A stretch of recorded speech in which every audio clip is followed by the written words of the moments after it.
Screen रेकॉर्डिंगचं चालू राहिलं होतं करायचं. जय हरी मुक्ताबाई. बरोबर. जय हरी जय हरी जय हरी दादा जय हरी. ते स्क्रीन रेकॉर्डिंगच राहिलं होतं चालू करायचं. जय हरी. बरं.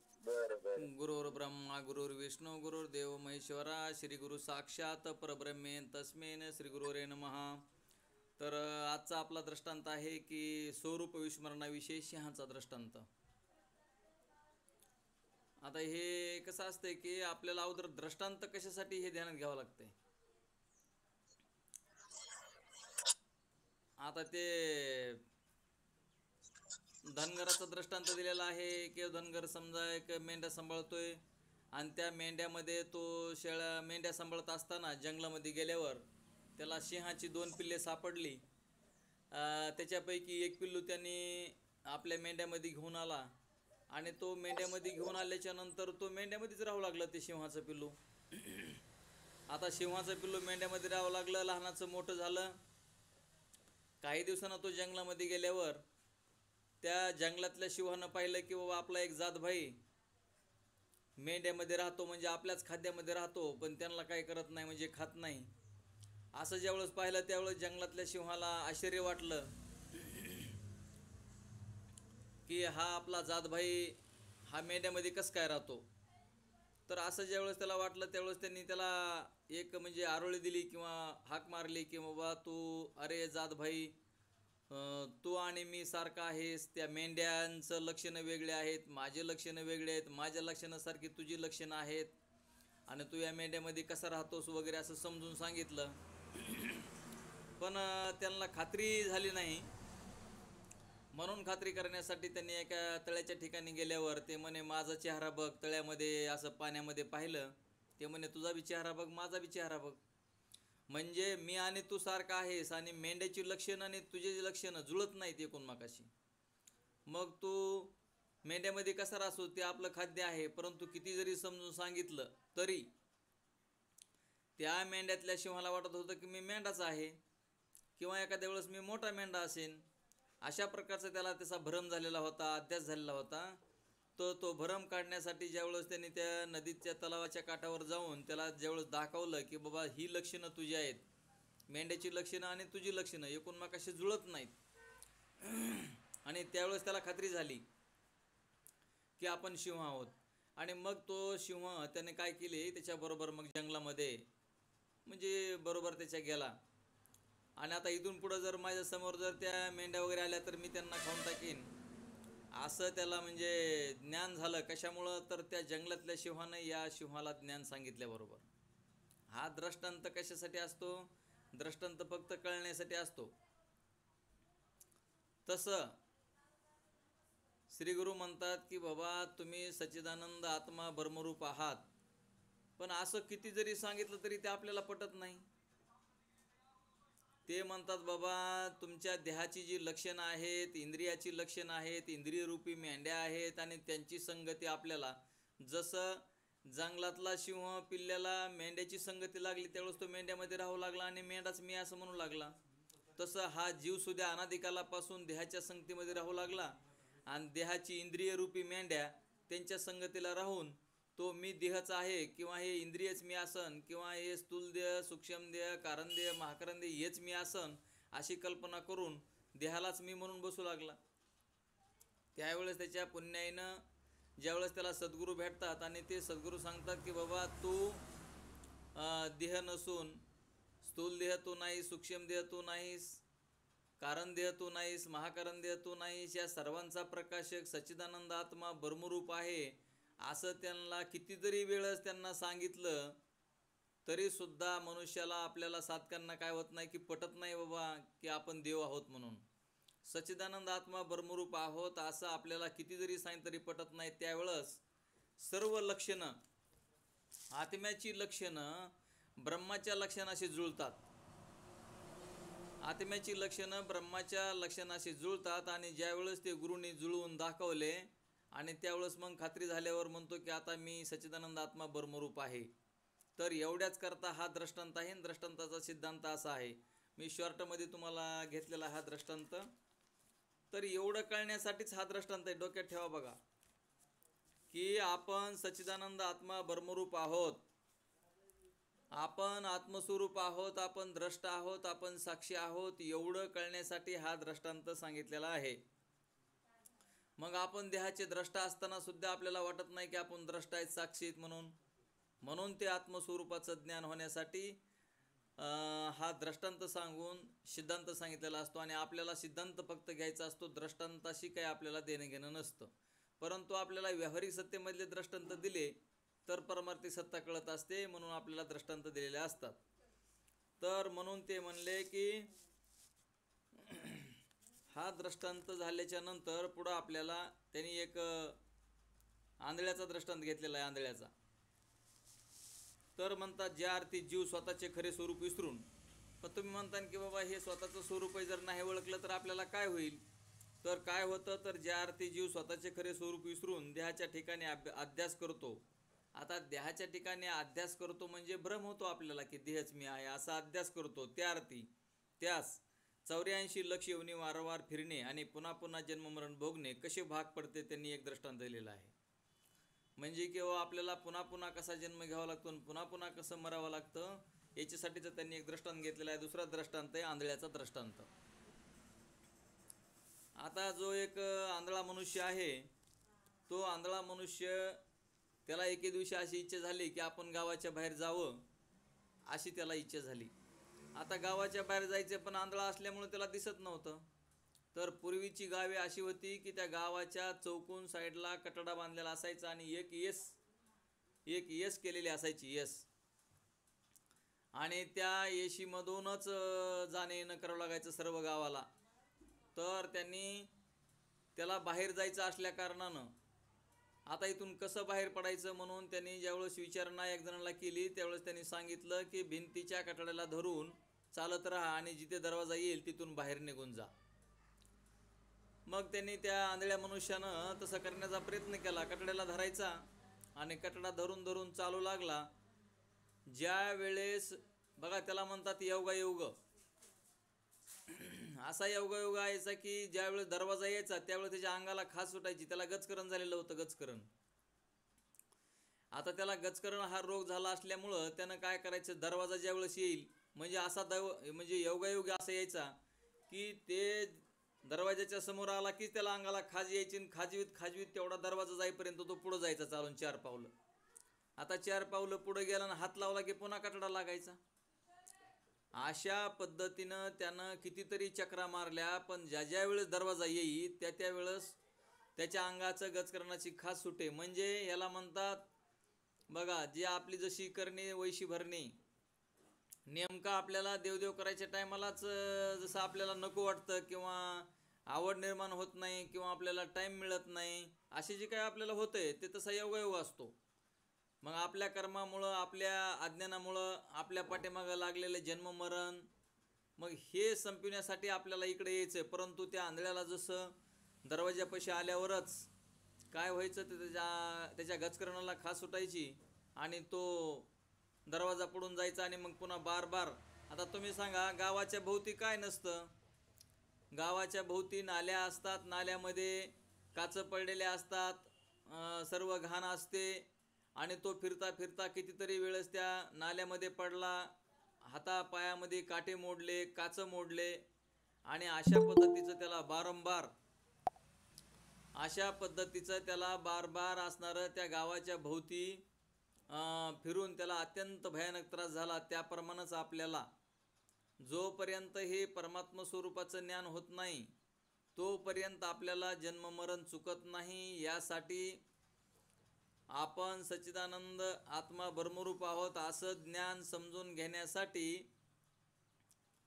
तर मग हे ज्ञान आपल्याला कशानं होईल, तर हे ज्ञान आपल्याला आपली जी पुण्य असते, पूर्वजन्मीची असो या जन्मीची असो, आपली जी पुण्य असते त्या पुण्याईनं, आपल्या या पुण्याईनं आपल्याला सद्गुरू भेटत असतो आणि सद्गुरू भेटल्याच्या नंतर मग आपल्याला अनुग्रह होतो आणि अनुग्रह दिल्याच्या नंतर नामचिंतनानं आपला मलविक्षेप जातो, कर्म उपासना घडते आणि मग आपल्याला आपण सच्चिदानंद आत्मा ब्रह्मरूप आहोत असं श्रवण मनन निध्यासन तत्वम पदार्थ शोधन हे अशा पद्धतीची ही प्रक्रिया आहे आणि ही प्रक्रिया केल्यावर आपण पार जाऊ शकतो.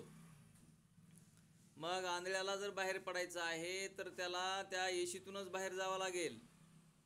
मग तसं आपल्याला जर असणारं मुक्त आहोत असं कळून घ्यायचं असेल किंवा असणारं वारंवार आपल्याला जन्ममरण येतंय, 84चा फेरा येतोय, तर तो फक्त आपल्याला आपलं जे लक्ष आपलं काय आहे की आपण या शरीरामध्ये शब्द स्पर्श रूप रस गंध हे जे विषय आहेत हेच आपल्या त्या जसं आंधळ्याला गचकरण होतं तसं आपल्याला सुद्धा हे शब्द स्पर्श रूप रस गंध हे 5 विषय ह्याला गचकरणच म्हटलेलं आहे आणि त्याच्या संगतीमध्ये राहून आपण परमार्थ करत नाहीत. म्हणून यांची संगती सोडून आता गचकरण जर दूर करायचं असलं तर त्याला दवा औषध करावं लागेल. तसे आपले शब्द स्पर्श रूप रस गंध जर घालवायचे असतील तर याला चिंतन करावं लागतं. आपल्या श्वासावर कंट्रोलिंग ठेवावं लागतं. श्वास घ्यायचा, श्वासावर लक्ष ठेवायचं. श्वासावर जेवढं लक्ष ठेवतात तेवढे तुमचे विषय कंट्रोलिंग होतात. श्वासावर नाही लक्ष ठेवलं की मग कंट्रोलिंग राहत नाहीत, कारण श्वासावर लक्ष ठेवणं हे मनाला कंट्रोलिंग करण्याचं साधन आहे. मग श्वासावर लक्ष ठेवायचं म्हणजेच नामावर लक्ष ठेवायचं. नामावर लक्ष ठेवलं आणि श्वासावर लक्ष ठेवून जर राहिलं तर आपल्याला मन आपल्या ताब्यामध्ये येतं आणि मन ताब्यामध्ये आलं तर संकल्प विकल्प होत नाहीत आणि संकल्प विकल्प नाही झाले तर मग आपण त्या परमात्म्याच्या जवळ राहू शकतो. आणि परमात्म्याच्या जवळ जर राहिलं तर मग ते विषय काय करत नाहीत, शब्द स्पर्श रूप रस गंध हे विषय सुद्धा आपल्याला काही करत नाहीत आणि मग आपल्याला ते आत्मस्वरूपाचं ज्ञान होत असतं. अशा पद्धतीचा हा दृष्टांत आंधळ्याचा तुम्हाला मी एक शॉर्टमध्ये सांगितलेला आहे. म्हणून मग असणारा आपल्याला हा मनुष्य देह मिळाला आहे तर त्यानं आपण काय करायला पाहिजे तर आत्मज्ञान संपादन करायला पाहिजे. आणि नाही आत्मज्ञान संपादन केलं तर 84 लक्ष येऊन पुन्हा पुन्हा त्याच्यामध्ये जावं लागतं आणि अत्यंत भयानक असं दुःख आपल्याला होतं पुन्हा. म्हणून त्याला असं म्हणलेत की कोटी कोटी ब्रह्महत्यारा. आता कोटी कोटी ब्रह्महत्यारा म्हणजे याचा अर्थ असा आहे की प्रत्येक वेळेस जन्माला यायचं. आता तुम्ही सांगा किती पशु पक्षी, किती झाडं झुडपं, किती हे सगळं म्हणजे 84 लक्ष योनीमध्ये जर गणती करायला गेलं तर आपल्याला त्याची गणती करता येणार नाही, एवढे जीव आहेत. आणि तेवढ्या जीवामध्ये जायचं आणि पुन्हा शेवटला मनुष्य जन्म मिळायचा. तर ही अत्यंत भयानक प्रक्रिया आहे, ती आपल्याला दुःख देणारी आहे आणि त्याच्यामध्ये आपल्याला जावं लागतं. हे 100% सत्य आहे. कारण एका साधूनं सांगितलं नाही, एका संतानं सांगितलं नाही. जेवढे संत इथून पाठीमागं होऊन गेले, आपल्याला असं वाटतं ना आपण मेल्याच्या नंतर आपण कशाहून आपण 84 लक्ष योनीमध्ये जाणार, कशामुळं आपल्याला पशुचा जन्म मिळणार, कशाला आपल्याला पक्ष्यांचा जन्म मिळेल, कशामुळं कीटकांचा जन्म मिळेल असं आपल्याला वाटतं. नाहीतरी काय काय म्हणतात की हा देह जळून जातो आणि मग हा देह जळून गेल्यावर मग जन्ममरण कोणाला येईल. तर जन्ममरण हे जीवाला येत असतं. जीव जोपर्यंत स्वतःचं ज्ञान स्वतः ओळखून घेत नाही तोपर्यंत जीवाला, नाहीतरी जीवाला मरण नसतं, ध्यानात ठेवा. आणि जीवाची वासना जिथे गुंतत असते, जीवाची वासना जिथं गुंतत असते त्याच्यासाठी पुन्हा परत जन्माला यावंच लागतं. म्हणून ही वासनाच आपल्याला काय करते, जन्ममरण देते. मग आपली वासना संपत नाही. आता वासना संपण्यासाठी काही साधी सोपी गोष्ट नाही, त्या परमात्म्याचं चिंतन करावं लागतं. परमात्म्याचं सतत जर ध्यान होत असेल, ते परमात्मा जर आपण बघा एरी सुद्धा आपण ज्या ज्या गोष्टीचं चिंतन केलंय त्याच गोष्टीचं आपल्याला स्वप्न सुद्धा पडतं, तशाच प्रकारचं स्वप्न पडतं. किंवा दुसऱ्या दिवशी आपण झोपेतून उठल्यावर आपण काय काल केलेलं आहे किंवा काल आपल्याला काय काय स्मरण झालेलं आहे, ज्यादा प्रमाणात तुम्ही जर ज्याच्या गोष्टीचं स्मरण केलं असेल तीच गोष्ट सकाळी उठल्याबरोबर तुमच्या समोर येते. मग असं जर होत असेल तर आपण परमार्थ करत असताना जर भगवंताचं भजन जर नाही केलं तर आपल्याला दुसऱ्या वेळेस मग आपल्याला काय स्मरण होईल. तर म्हणून असणारं 84 लक्ष योनी फिराव्या लागत आहेत आणि पुन्हा पुन्हा जन्ममरणाचे ओझे उचलावे लागत आहे. म्हणून मनुष्य देह प्राप्त होऊ नये जो जीव मोक्षाचे साधन न करता अधर्माने केवळ विषय भोगामध्ये मग्न होऊन आपले सर्व आयुष्य खर्च करतो, त्या जीवास मनुष्य देह नष्ट झाल्यानंतर पशवादिकाचे देह धारण करावे लागून विलक्षण दुःखे भोगावे लागतात. म्हणून प्रबोध सुधाकर नामक आपल्या ग्रंथामध्ये श्रीमद शंकराचार्य गुरु म्हणतात नरदेहाती कर्मणात प्राप्तो पस्वादी देहानाम स्वतनोरप्य ज्ञानम परमार्थशास्त्र का वार्ता. म्हणजे आत्मबोध झाल्या वाचून ज्या मानवाच्या आयुष्याचा क्षय होतो, शंकराचार्यांचं हे प्रमाण आहे. आणि त्या प्रमाणातून ते सांगतात की जोपर्यंत आत्मस्वरूपाचं ज्ञान झालं नाही आणि आपल्या देहाचा जर नाश झाला, क्षय झाला, आत्मज्ञान व्हायच्या अगोदर जर आपला देह पडला, तर त्या देहाचा नाश झाल्यानंतर गत जन्मार्जित म्हणजे आपलं पूर्वी जन्मीचं जे पापकर्म आहे त्या पापकर्माप्रमाणे पस्वादी देह त्यास घ्यावे लागतात. या पश्वादिकाच्या योनीत पस्वादिकास आपल्या शरीराचे सुद्धा पुरते ज्ञान असत नाही. मग त्यांना अत्यंत सूक्ष्म अशा परब्रह्माचे ज्ञान होईल गोष्ट कशाला बोलावेच पाहिजे. ते म्हणतात की जर एकदा हा देह पडला, परमात्मा स्वरूपाचं ज्ञान नाही झालं आणि हा जर देह पडला तर पश्वादिकाचे देह धारण करावे लागतात. जर पशुचा देह मिळाला आणि मग त्या पशुला त्याला कुठल्याही प्रकारचं ज्ञान नसतं, त्याला फक्त खाणे पिणे राहणे एवढंच त्याला त्याचं कर्तव्य असतं, त्याला काहीच कळत नाही. तसं मग आपल्याला हा मनुष्य देह मिळालेला आहे सुंदर. या मनुष्य देहातून आपण भगवान परमात्माची प्राप्ती करून घेऊ शकतो. फक्त एक मानवच असा आहे की त्याला बुद्धी दिलेली आहे परमेश्वरानं. काय करावं, काय करू नये, काय खावं, काय खाऊ नये, कसं राहावं, आचरण उच्चारण हे सर्व मानवाला कळतं आणि मनुष्यापाशीच सर्व असणारं बुद्धी आहे. दुसऱ्या कुठल्यालाही जादा प्रमाणात बुद्धी नाही. तर म्हणून आपण आपल्या डोक्यात ठेवायचं की आपण सच्चिदानंद आत्मा ब्रह्मरूप आहोत, हे ज्ञान आपण कळवून घेऊन आपण मुक्त आहोत हे कळवून घ्यायचं. आपण पहिलेच मुक्त आहेत, पण जोपर्यंत ज्ञान होत नाही तोपर्यंत आपण मुक्त होऊ शकत नाहीत. म्हणून तात्पर्य पशु पक्षी वगैरेंच्या देहात परब्रह्माचे ज्ञान उत्पन्न होऊ शकत नाही, तर मग पशुदेवात असते तरी काय, असा जर प्रश्न उद्भवला तर त्यांना दुःख भोगण्याशिवाय दुसरं काहीच नसतं मायबाप हो. पशु पक्ष्यांना दुःख भोगण्याशिवाय दुसरं काहीही प्राप्त होत नाही.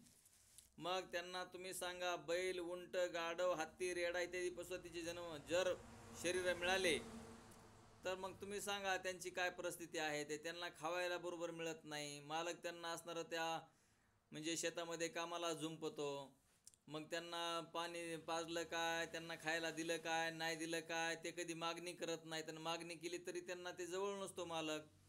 ते काम करून घेतात. कोणता मालक खायला देतो, कोणता मालक खायला देत नाही किंवा उशिरा देतो.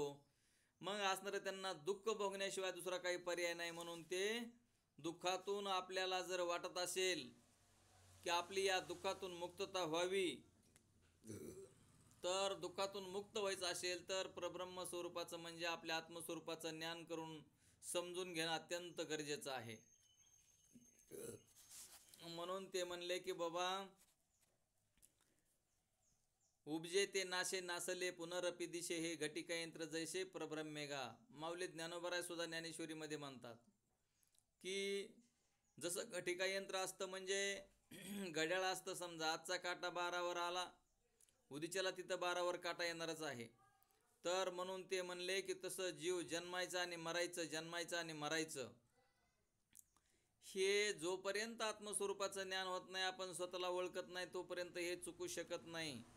तर हे संसार चक्र, अज्ञानी जीव संसार चक्रावर घटीयंत्राप्रमाणे, अज्ञानी जीव संसार चक्रावर घटीयंत्राप्रमाणे म्हणजे ज्याप्रमाणे विहिरीवरील रहाटगाडग्याची माळ एकसारखी खालीवर येते, खाली जाते, वर येते तसा, किंवा ज्याप्रमाणे कुंभाराचे चाक अथवा घाण्याचा बैल ही एकसारखी फिरत असतात, त्याप्रमाणे परवश होऊन थकून जन्म घेतो, बालक होतो, तरुण होतो, वृद्ध होतो आणि शेवटी मरतो. अशा प्रकारचे हे चक्र आपल्या पाठीमागं मनुष्याच्या जीवाच्या पाठीमागं लागलेलं आहे. म्हणून किती वेळा जन्म यावे, किती व्हावे फजित, म्हणून या जीव भेलाने शरण गेला विटूस. तर या नियमाप्रमाणे आपल्याला जर अत्यंत भयानक दुःख होत आहे, तर आपण मनुष्य योनीमध्ये आल्याच्या नंतर आपण परमात्मा स्वरूपाची ओळख करून घेऊन, आपण कोणाचे आहोत, तर आपण परमात्मा स्वरूपाचे आहोत. आपण देह नाहीत, देहरूपी इंद्रियरूपी मेंढ्या आहेत, तर त्या इंद्रियरूपी मेंढ्या आपण नाहीत, किंवा हे आपल्यामधला स्थूल देह आपण नाहीत, सूक्ष्म देह आपण नाहीत, कारण देह आपण नाहीत, महाकारण देह देखील आपण नाहीत. तर हे ध्यानात घ्यायला हवं. आणि सच्चिदानंद आत्मा ब्रह्मरूप आहोत, या सर्वांचा आपण साक्षी आहोत, हे आपण ध्यानात घेतलं पाहिजे. जन्ममरण रूप रहाटगाडग्यांचे फेरे मार मारून महायातना भोगतो या प्रकाराने वर्णिलेल्या 84 लक्षयोनीतील दुःखी ऐकून शिष्याच्या मनामध्ये अत्यंत भय उत्पन्न झाले. ह्या 84 लक्षयोनीमध्ये जे काय दुःख होतंय तर ते दुःख ऐकून असणारं त्या शिष्यांच्या मनामध्ये भय उत्पन्न झालं आणि ह्या आपल्या दुःखाचा कोणत्या रीतीने परिहार होईल अशी त्यास काळजी उत्पन्न झाली. नंतर एकाएकी समरण झाल्यामुळे सद्गुरूला शरण जाऊन जन्ममरणादी दुःखापासून निवृत्त संबंधाचे प्रश्न त्याने विचारले आणि त्या प्रकारचे दुसऱ्या चौपाईमध्ये कर्मशः निरूपण केलेले आहे. तर त्यांनी प्रश्न केलेला आहे की जन्ममरण केम टळशे भाई, साधून समागम करिये जाई जन्ममरण केम टळशे महारे, हुम कोण छुम यो विचार करे तो बारे. म्हणजे हे आपल्या गुजराती भाषेमधलं ते दोहा आहेत. तर अनेक जन्मामध्ये निष्काम केलेल्या वैदिक शुभक्रमाच्या समुदायाच्या फलप्राप्तीने व प्रसन्न झालेल्या ईश्वराच्या अनुग्रहाने शांती दांती श्रद्धा इत्यादी साधनांनी संपन्न झालेल्या जिज्ञासूला या आपल्या जन्ममरणाचे मोठे दुःख कसे टळेल, म्हणजे कोणत्या उपायाने निवृत्त होईल अशी जर जिज्ञासा उत्पन्न झाली तर मुमुक्षुने खऱ्या साधूजवळ जाऊन त्यांचा समागम करावा. तर आता आपल्याला खरा साधून खोटा साधूच कळत नाही. खरा साधू आणि खोटा साधू कळत नाही, याच्यावरून आपली फसवणूक होते. आपण मोठ्या मठाधिपती म्हणजे काय, ते काय मठाधिपती जरी असले तरी ते सुद्धा आपल्याकडून कर्म उपासना करून घेतात आणि नाहीतरी बऱ्याच प्रकारचे म्हणजे खूप लोक असतात की त्यांची कर्म उपासना झालेली नसते. मग कर्म उपासना झालेली नसल्या कारणानं ते कर्म उपासना करून घेण्याचं कार्य करतात. पण कुठलाही महाराज असेल, कुठलाही गुरु असेल, त्यांनी कर्म उपासना पूर्ण करून घेऊनच मग असणारं जे प्रब्रह्म स्वरूप आहे त्या प्रब्रह्म स्वरूपाचं म्हणजे सतस्वरूप काय आहे, म्हणजे आत्मानात्म विवेक, आत्मा काय आणि अनात्मा काय याच्याबद्दलचं जे ज्ञान आहे, आत्मानात्म विवेक आहे, ते गुरुनं सांगायला हवं. मग तो गुरु छोटा असेल का मोठा असेल काय नाही त्याच्यामध्ये. संपत्तीनं मोठा असणं, गडानं मोठा असणं, अगर कोणची जरी गोष्टीनं समजा मोठा असलं आणि जर समजा तो महाराज आपलं हित करत नसेल, म्हणजे कोणतं हित करत नसेल, तर त्याने आपली कर्म उपासना पूर्ण करून घेऊन आपल्याला सच्चिदानंद आत्मा परब्रह्मरूप स्वरूप आहे हे सत्य ज्ञान आपल्याला सांगायला हवं. म्हणून जे साधू संत होऊन गेले, सर्व साधू संतांची भाषा एकच, तत्व एकच, देव एकच. मग अनेक प्रकारचे आपल्याला मंत्र दिले जातात आणि मंत्र उपासना करायला सांगितले जाते. मग सच्चिदानंद आत्मा परब्रह्मरूप आहे असं ज्ञान आपण समजून घ्यायला हवं. म्हणून मग त्यांनी काय म्हणले की खऱ्या गुरुकडं, आता खरा गुरु म्हणजे सत्य वस्तूची ओळख करून देणाऱ्याला खरा गुरु असं म्हणतात. किंवा तर या मुमुक्षुने खऱ्या साधूजवळ जाऊन त्यांचा समागम करावा, म्हणजे त्यांच्या संपर्कामध्ये राहावं. शिष्यानं लगेच प्रश्न केलाय, महाराज साधू शब्दाचा अर्थ काय, नेमकं साधू आम्ही कोणाला म्हणायचं. तर शिष्यानं असा विचारलाय प्रश्न की कोपीन, लंगोट, तुंबा इत्यादिकांचे धारण करून केवळ बाह्य वेशे करून लोकास फसवून स्वतःचा निर्वाह करीत जो जगभर फिरत असतो तो साधू, की साधूची लक्षणे याहून काय वेगळे आहेत. तर त्याने शिष्यानं प्रश्न केलाय की साधू नेमका ओळखायचा कसा. आता हे बाहेर लोक जी फिरतेत, कपाळावर पट्टे ओढतेत, अंगावर भगवे कपडे घालतेत, दारोदार भीक मागतेत, हातामध्ये ते कमंडूला असतं, एखादी काठी असते, मग यांना सद्गुरू म्हणायचं का याच्यापेक्षा काय वेगळा आहे साधू. मग असा प्रश्न विचारलेला आहे. ज्या लक्षणावरून खऱ्या साधूच्या स्वरूपाची ओळख पटल्यावर त्यांचा संगती केल्याने जन्ममरणाचे क्लेश निवृत्त होतात, ती साधूची लक्षणे मला कृपा करून सांगावी. शिष्यानं चांगल्या प्रकारचा प्रश्न केलाय की मला साधू ओळखता येत नाही, संत ओळखता येत नाही. मग आपली सुद्धा अशीच फसवणूक होते. आपण सुद्धा कोणाला तरी साधू म्हणतो, कोणाला तरी महाराज म्हणतो आणि मग कोणाच्या तरी नादाला लागून आपण फसले जातो. मग ते म्हणतो की मला नेमकी खऱ्या साधूची लक्षणे काय असतात ते सांगा. मग आता गुरु सांगायले खऱ्या साधूची लक्षणं. ते म्हणतात बाबा तो साधू की जो स्वधर्माचा त्याग करीत नाही. आता स्वधर्माचा त्याग करीत नाही म्हणजे स्वतःचं चिंतन स्वतः करतो. असा असतो म्हणले साधू. साधू म्हणजे त्यानं स्वतःला ओळखलेलं असतं की माझा आत्माच स्वयंप्रकाशानंद सच्चिदानंद आत्मा हा ब्रह्मरूप आहे, जगामध्ये एकच तत्व आहे आणि तेच भरून उरलेलं आहे. असं ज्याला ज्ञान असतं तर तेच ज्ञान त्याच स्वरूपाकडं त्याची दृष्टी असते किंवा लक्ष लावून राहिलेला असतो. त्याचा स्वधर्माचा त्याग करीत नाही, म्हणजे स्वतःला स्वतः त्यानं ओळखलेलं असतं आणि स्वतःचं चिंतन स्वतः ते होत असतं, ज्याकडं फक्त लक्ष द्यायचं असतं. असा जर असेल म्हणजे स्वधर्माचा त्याग करीत नाही. ज्याच्या ठायी सर्वदा समदृष्टी.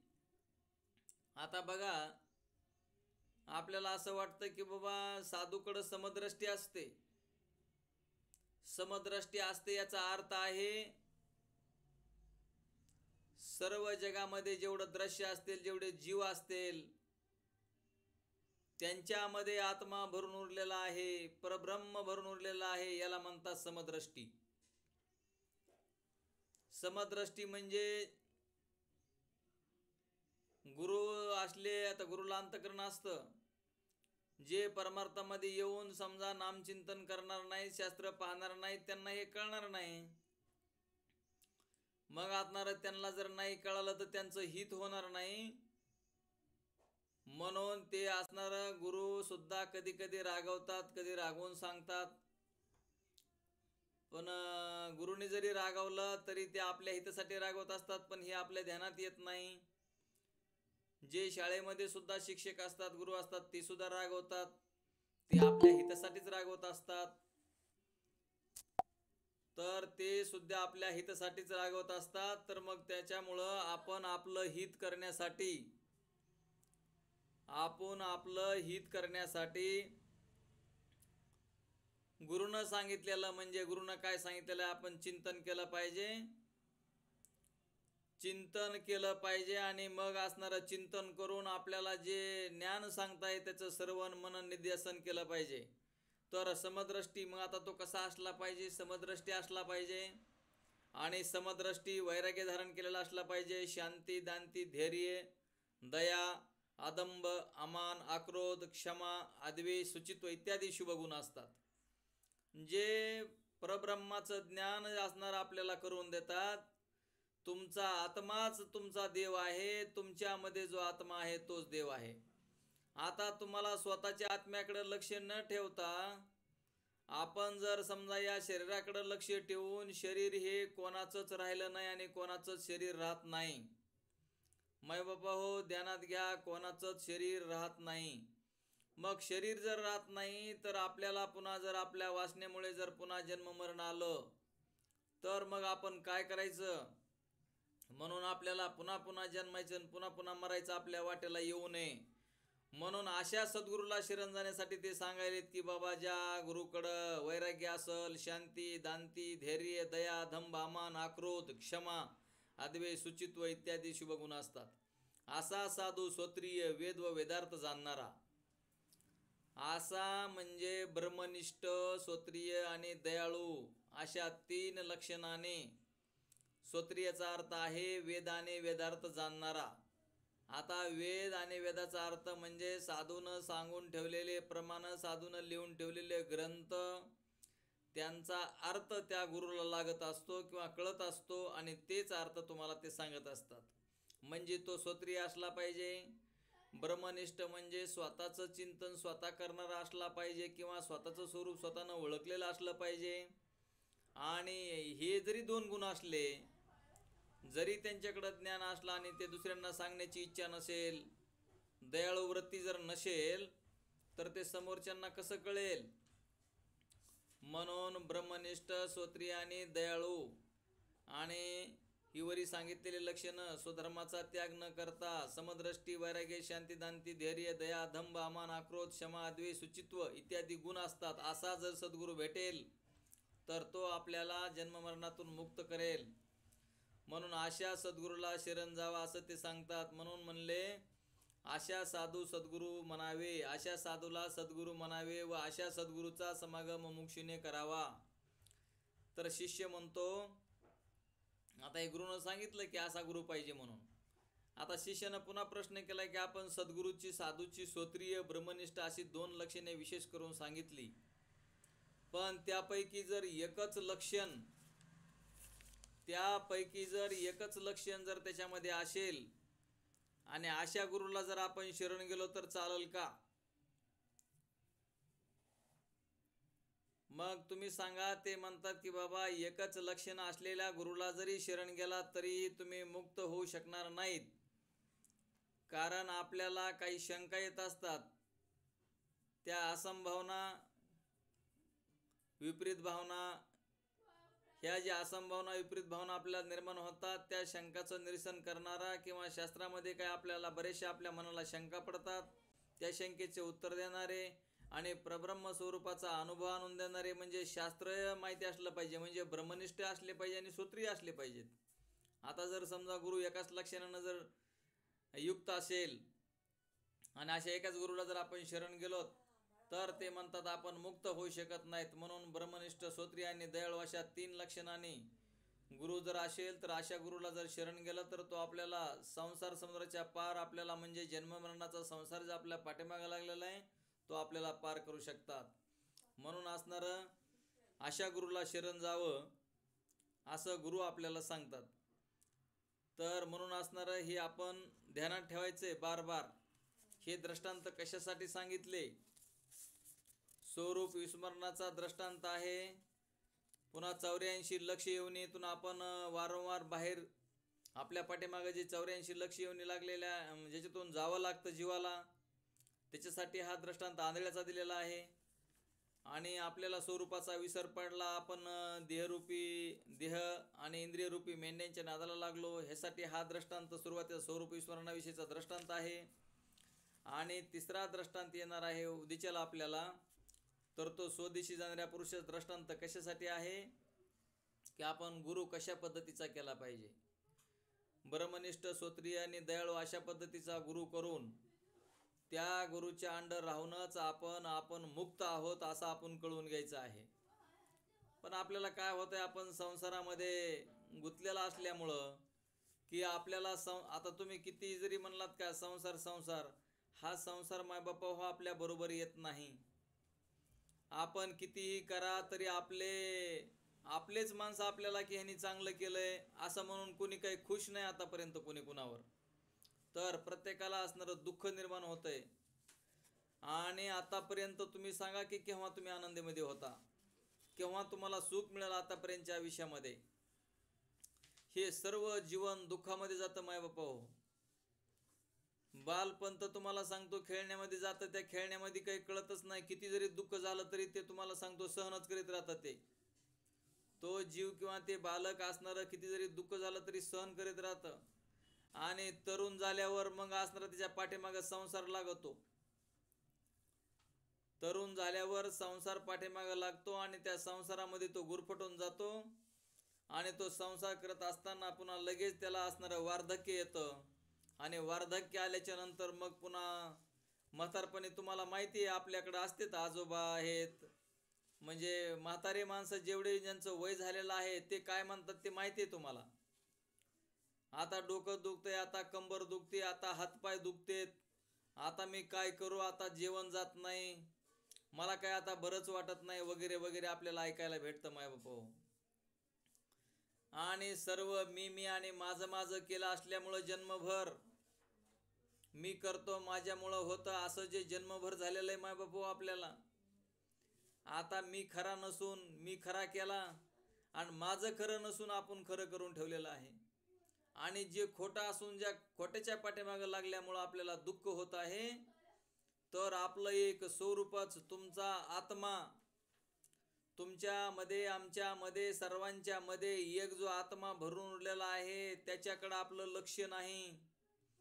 त्याच्याकडं जोपर्यंत लक्ष जाणार नाही तोपर्यंत आपल्याला अशाच पद्धतीचे सुख दुःख भोगावे लागतात, जन्मावं लागतं, मरावं लागतं, जन्मावं लागतं, मरावं लागतं, 84 लक्ष योनीमध्ये जावं लागतं. मायबापा इतका प्रकारचा सुंदर देह आता मिळालेला आहे, या सुंदर देहाचा कचरा करू नका.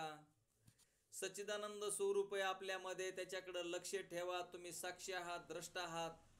तुमचं पंचीकरण सुरुवातीला पूर्ण केलेलं आहे. तर तुम्ही असणार सच्चिदानंद आत्मा ब्रह्मरूप असताना देखील तुम्ही हे काय असणार या देहाच्या नादाला लागून देहच मी आहे म्हणून दुःख करून घेऊ लागलात. अहो तुमचं आमचं कोणीच नाही वय जगामध्ये, कोणी नाही. आपल्याला हे ध्यानात ठेवा. ज्या वेळेस वेळ प्रसंग येते त्यावेळेस खरं कळतं. आपण म्हणतो मला लय मित्र आहेत, मला संकट पडल्यावर माझे मित्र येतील, माझ्याकडं मित्र येत नाही. शेवटची लढाई ज्या वेळेस आपल्यालाच करावं, सर्व काय आपल्यालाच बघावं लागतं आणि घरातले सुद्धा आपल्याला किंमत देत नाहीत. आपल्याला आपले मित्र टायमाच्या वेळेवर आपल्याला मदत करत नाहीत किंवा आपल्याला वेळेवर आपल्या कामाला पडत नाहीत. ज्यावेळेस तुमच्यापाशी सर्व असतं ना त्यावेळेस मित्र गोत्र नातेवाईक सगळे तुम्हाला सांगतो तुम्ही लय चांगले, तुम्ही लय भारी, तुमची वाहवा. पण तुमच्या जवळ असल्यावर बरं का, एखाद्याची गरिबी परिस्थिती असू द्या, त्याच्याकडे कोणी जायला तयार होत नाही, त्याला कोणी मान देत नाही. म्हणून आपण काय केलं पाहिजे तर भगवान परमात्माचं भजन करून आपण भगवान परमात्माच माझा आहे, मी परमात्म्याचा आहे, हे जे ज्ञान आहे तर ते ज्ञान विसरू नका. सर्व साधू संतांनी हे सांगून ठेवलं माय बापा सर्व ग्रंथामध्ये. म्हणून जर अंतकाळीच्या वेळेत जर कोणी सोडू शकेल तर फक्त एक परमात्मा, आणि तोच परमात्मा आपल्याला सोडू शकतो, अन्यथा आपल्याला कोणी सोडू शकत नाही. ध्यानात ठेवा. पत्नी असते ती म्हणले दारापास्तोरच येते, नातेवाईक असतात ते समशानापर्यंत येतात, आणि समशानाच्या पुढचा जो प्रसंग असतो तो माय बाप होय एकट्याला सहन करायचंय. ज्या वेळेस शरीर पडतं त्यावेळेस मग आपला असणारा जो जीव असतो, आपला या जीव ह्याच्यातून निघाला की आपली जशी वासना असेल तसा तो जीव प्रवेश करतोय समोर. म्हणून अंतिमतिसा गतिः, म्हणून आपल्याला अंतिमतिसा गती शेवटचा दिवस गोड व्हावा यासाठी परमार्थ करून आपण सच्चिदानंद आत्मा ब्रह्मरूप आहोत असं ज्ञान आपण समजून घेणं अत्यंत गरजेचं आहे. तर आपण असणारा राहिलेला पाठ आपण उद्याच्याला घेऊ. बोला पुंडलिका वरदे हरी विठ्ठल श्री ज्ञानदेव तुकाराम श्री ज्ञानेश्वर माऊली महाराज की जय.